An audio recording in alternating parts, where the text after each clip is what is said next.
Salut à tous les amis, c'est Akon, j'espère que vous allez bien. Aujourd'hui on se retrouve dans une nouvelle vidéo, encore une fois du Creepy Mystery, mais là c'est particulier parce qu'on va aborder un sujet assez spécial, qui est celui d'histoire concernant des poupées. Alors ne fuyez pas la vidéo, vous inquiétez pas, vous serez toujours en sécurité à mes côtés, mais je pense en tout cas qu'après ça, vous allez plutôt éviter de vous rendre dans des magasins de jouets ou des magasins qui vendent des poupées, surtout des poupées qui ne sont pas très accueillantes. Donc sans plus attendre, on est parti pour se plonger dans ces histoires que vous n'auriez peut-être préféré jamais entendre.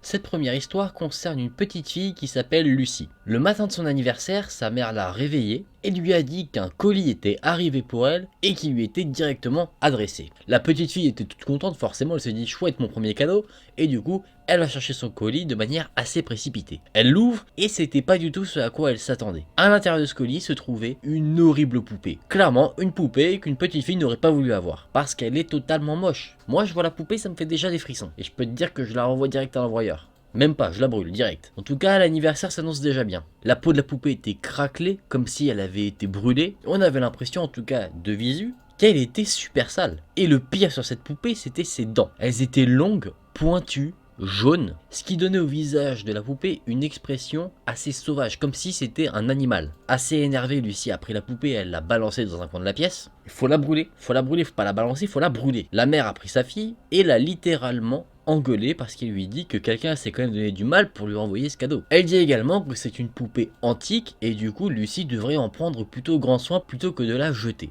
Lucie a essayé de se défendre, d'argumenter, de dire que la poupée était littéralement moche, qu'elle n'en voulait pas, mais sa mère refusait de l'écouter. C'est son anniversaire, mais elle n'a pas le droit de dire qu'elle n'aime pas un cadeau. Quelle fourberie. La mère a donc forcé Lucie à garder la poupée. Du coup, ce que Lucie a fait, c'est mettre la poupée dans une sorte de boîte qu'elle a elle-même placée dans un placard sous l'escalier derrière une pile de chaussures. Le respect pour cette poupée n'a jamais été présent. Lucie se dit que sa mère lui a dit de garder la poupée, mais elle lui a pas dit de l'avoir constamment en face des yeux dans sa chambre. Du coup, elle a quand même trouvé une petite alternative. Quelques nuits plus tard, Lucie était tranquillement installée dans son lit, confortablement, quand elle a entendu un bruit étrange. Pendant 5 minutes, elle a entendu des sons assez aléatoires, elle ne savait pas mettre un mot sur ce qu'elle entendait. Mais à un moment, elle entend des bruits comme si quelqu'un marchait très rapidement. Lucie dort toujours la porte ouverte, avec une petite veilleuse parce qu'elle avait peur du noir. Et là, elle entend un son, mais pas une voix vraiment distincte, comme si quelqu'un chuchotait d'en bas des escaliers. Elle entend que cette voix dit « Lucie, je suis sur la première marche ». Après, elle entend encore de nouveau des bruits pas très rapides, mais qui semblent s'éloigner, comme si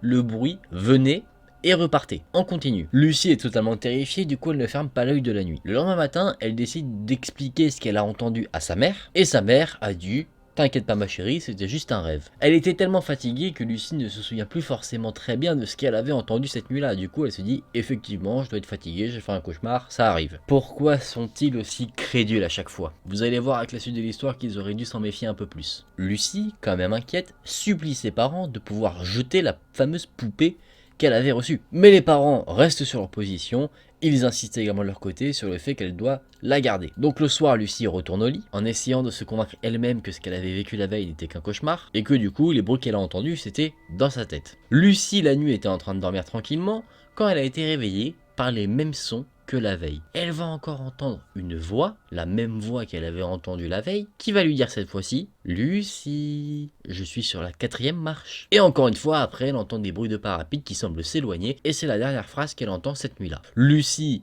est totalement terrifiée, elle pleure, et encore une fois, cette nuit-là, elle n'arrive pas à trouver le sommeil. Lucie parle de ce qu'elle vit à ses amis à l'école, mais ses amis ne la croient pas et se moquent d'elle. En plus de ça, Lucie est assez effrayée parce que l'escalier pour aller à sa chambre n'est pas très grand, et elle se dit, attends, la poupée, parce qu'elle est sûre que c'est la poupée qui monte les marches chaque nuit, 4 par 4. Au début, elle était à la première, maintenant elle est à la 4e, donc logiquement, après, derrière, elle serait à la 8e, et en fait, elle serait déjà arrivée à la chambre de Lucie. Cette nuit-là, Lucie décide de fermer la porte de sa chambre. Quand sa mère est venue l'embrasser pour lui dire bonne nuit, elle est assez surprise de cela, parce qu'en plus de ça, Lucie avait éteint sa lumière, elle se dit « Ah bah tiens, tu n'as plus peur du noir maintenant ?» Et Lucie dit que si, effectivement, elle a encore peur, mais du coup, est-ce qu'elle pourrait mettre la veilleuse à un autre endroit quand même, pour pas que ça éclaire justement le couloir, là où il y avait l'escalier, mais plutôt une autre partie de sa chambre. Sa mère a refusé parce qu'elle se disait que ça serait trop lumineux au nouvel emplacement, du coup elle refuse catégoriquement de changer la place de la veilleuse. Lucie se dit donc que elle dormira cette nuit-là sans lumière. Quelques heures plus tard, alors que Lucie était en train de commencer à trouver le sommeil, elle se fait encore une fois réveiller par les fameux bruits qu'elle entend depuis maintenant quelques nuits. Dans la pénombre de sa chambre, Lucie entend des bruits étranges, elle entend une sorte de clic et ça la fait trembler de peur. Elle n'en était pas sûre, mais elle avait l'impression de voir la porte de sa chambre s'ouvrir très lentement. Le lendemain matin, les parents de Lucie ont trouvé leur petite fille sans vie au pied de l'escalier. Ils se sont dit qu'elle se rendait aux toilettes la nuit et n'ayant aucune lumière, elle est tombée, elle aurait glissé et aurait chuté dans les escaliers, se brisant la nuque. La poupée antique a été trouvée à côté de son corps et elle a été enterrée avec le corps de la petite fille à ses funérailles. Tout le monde qui était présent disait que c'était une véritable tragédie et sa mère, en disant un dernier adieu à sa fille, a dit elle adorait cette poupée, maintenant ils seront ensemble pour toujours. C'est la faute de la mère, hein. Lucie a dit qu'elle voulait pas de la poupée, la mère l'a forcé à la garder, moi je dis que toute la culpabilité retombe sur la mère dans ce cas-là. C'est peut-être un peu cruel, mais le juge Haken a prononcé son jugement.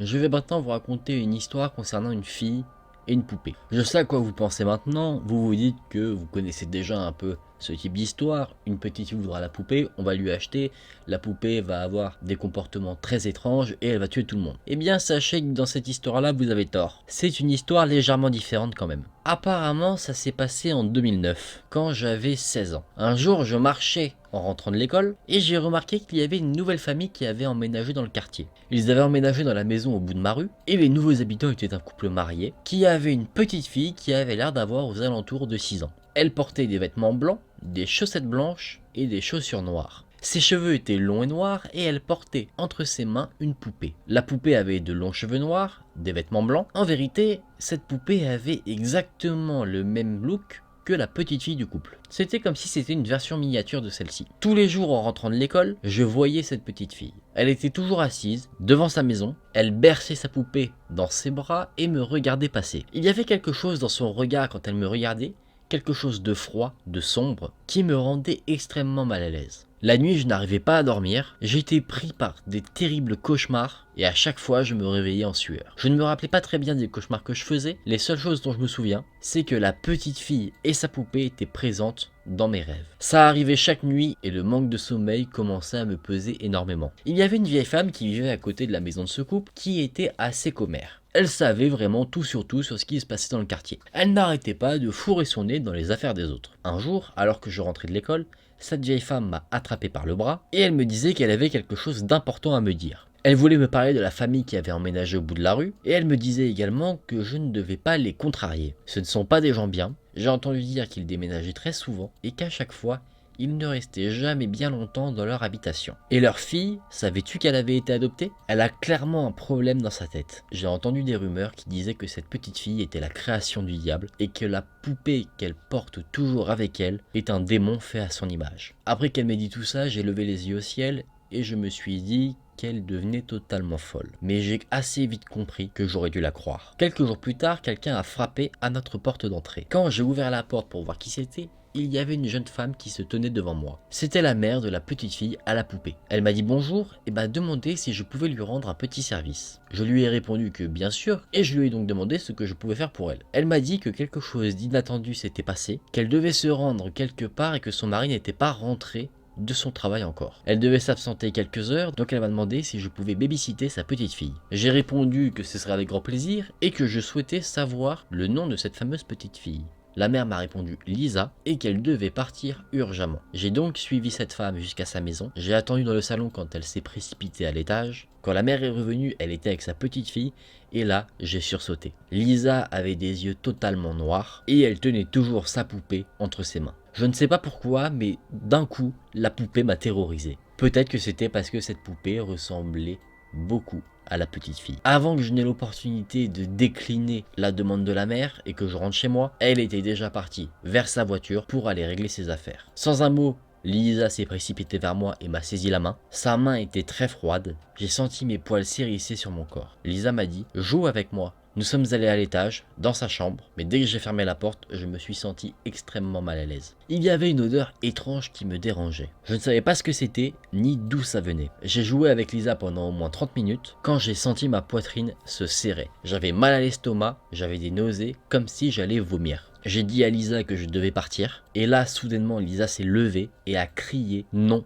Tu restes ici avec moi, tu resteras ici pour l'éternité et nous jouerons ensemble pour toujours. Elle me regardait avec son regard froid que je voyais quand je rentrais de l'école. La seule chose que je voulais, c'était sortir de cette pièce. Mais quand j'essayais d'ouvrir la porte de la chambre, la poignée ne tournait pas. J'ai essayé de forcer sur la porte, mais sans aucun succès. Je me suis précipité vers la fenêtre pour essayer de l'ouvrir, mais elle aussi était totalement scellée. Étrangement, à ce moment-là, je me suis rappelé de ce que me disait la vieille femme. Je tremblais totalement de peur et j'ai décidé de réciter une prière. J'ai commencé à prier et au bout de quelques mots, la petite fille a commencé à crier de toutes ses forces. Le cri était tellement fort que j'ai dû mettre mes mains sur mes oreilles, mais je n'arrêtais pas de continuer à prier. La jeune fille a jeté la poupée par terre. Je continuais toujours à prier, mais je ne pouvais pas croire ce que je voyais. La poupée a commencé à s'animer. La poupée s'est dirigée vers moi, se montrant ses dents, pointues comme un animal. Je savais qu'elle voulait me tuer. J'ai essayé de me défendre en l'écartant avec mes pieds, mais la poupée s'est jetée sur moi en essayant de me mordre le cou. Je suis tombé sur le lit et je continuais de me défendre de cette poupée démoniaque. La poupée me griffait, je sentais mes vêtements qui s'arrachaient. Et à chaque fois que je sentais ses mains se poser sur mon cou, ma respiration se coupait. À un moment donné, j'ai réussi à me dégager de cette poupée, je l'ai attrapée par la jambe et j'ai commencé à la taper sur tous les murs de la pièce. Un choc a brisé le visage de la poupée, laissant apparaître une fumée noire. J'ai continué à la frapper sur les murs, tout en continuant de réciter ma prière. J'ai jeté la poupée sur le sol et elle ne bougeait plus. Elle gigotait comme un poisson qu'on avait sorti de l'eau. Quand j'ai fini de réciter ma prière, Lisa était allongée au sol, inconsciente, et la poupée, elle, n'était devenue qu'un amas de plastique. À ce moment-là, la mère de Lisa est revenue. Elle a foncé à l'étage et a ouvert la porte de la chambre et a demandé ce qu'il s'était passé. J'ai essayé d'expliquer ce qui s'était passé, mais je n'arrivais pas à mettre des mots sur ce que j'avais vu. Quand Lisa a repris conscience, elle a dit qu'elle n'avait aucun souvenir de ce qui s'était passé. Mais j'ai remarqué quelque chose d'étrange, c'est que la noirceur dans ses yeux avait totalement disparu. Le noir était parti pour laisser place à un bleu clair, aussi clair que le bleu du ciel. Je suis après rentré chez moi, et plus rien d'étrange ne s'est passé. Jusqu'à 3 ans plus tard, Lisa avait 9 ans quand elle est morte brutalement.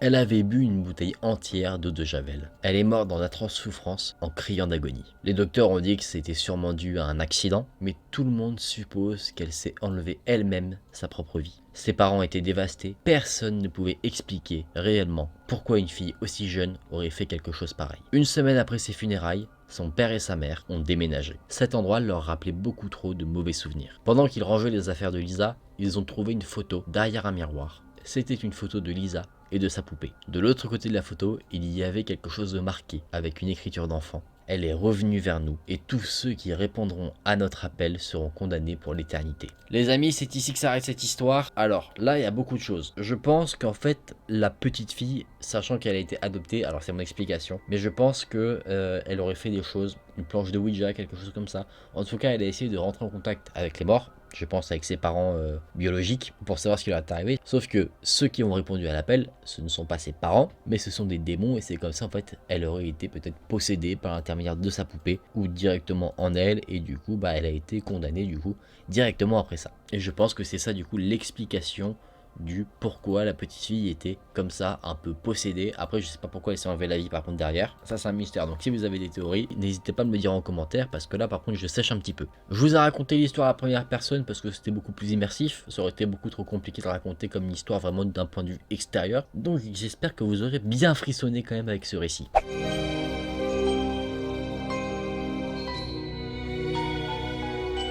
Les amis, pour cette dernière histoire sur les poupées, on va partir en Russie. Bon, dans une de mes dernières vidéos, j'avais parlé d'une histoire qui se passait en Russie et ça partait déjà loin. Donc là, tu mets ça avec la poupée, je pense qu'on peut avoir quelque chose de plutôt cool. Cool dans le sens, ça fait flipper. Il y avait une petite fille qui adorait les poupées. Déjà, faut s'en méfier.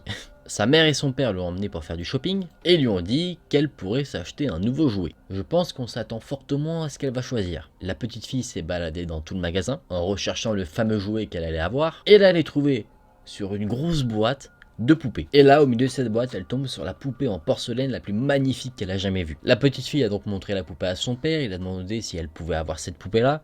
Le père s'est saisi de la poupée, il l'a regardée attentivement pour voir si elle était en bon état, pour voir si ce serait un bon achat.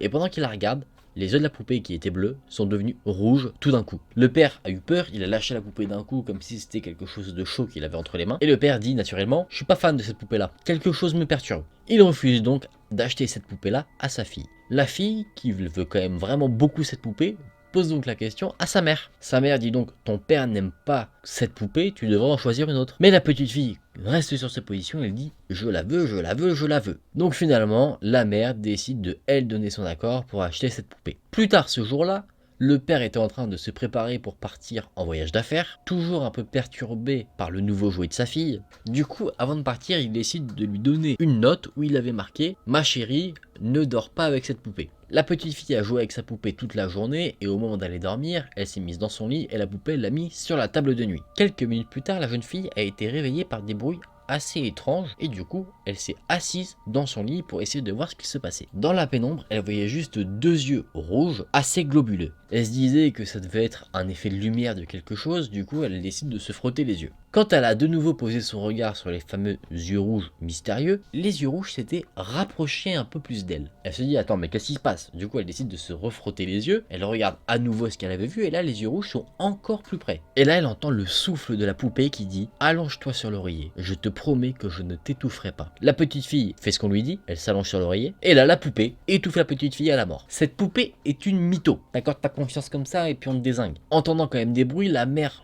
se précipite dans la chambre de sa fille et voyant dans le lit son corps sans vie, fond en larmes et vient l'enlacer. La mère entend le souffle de la poupée qui lui dit « Allonge-toi près de ta petite fille, je te promets que je ne t'étoufferai pas ». La mère fait ce qu'on lui dit et la poupée étouffe également la mère jusqu'à la mort. Visiblement, ils sont tous cons dans cette histoire.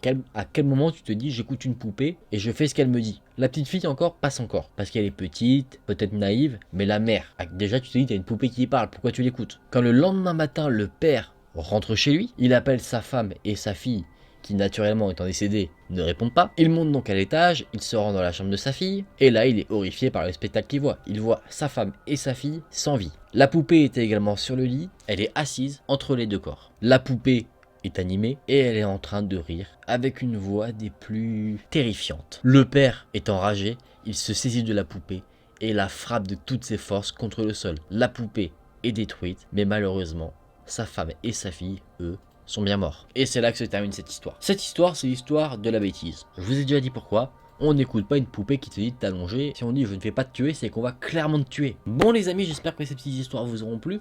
Nous, on vient se remettre en sécurité, vous inquiétez pas. J'aime pas les poupées, il risque pas d'y en avoir ici.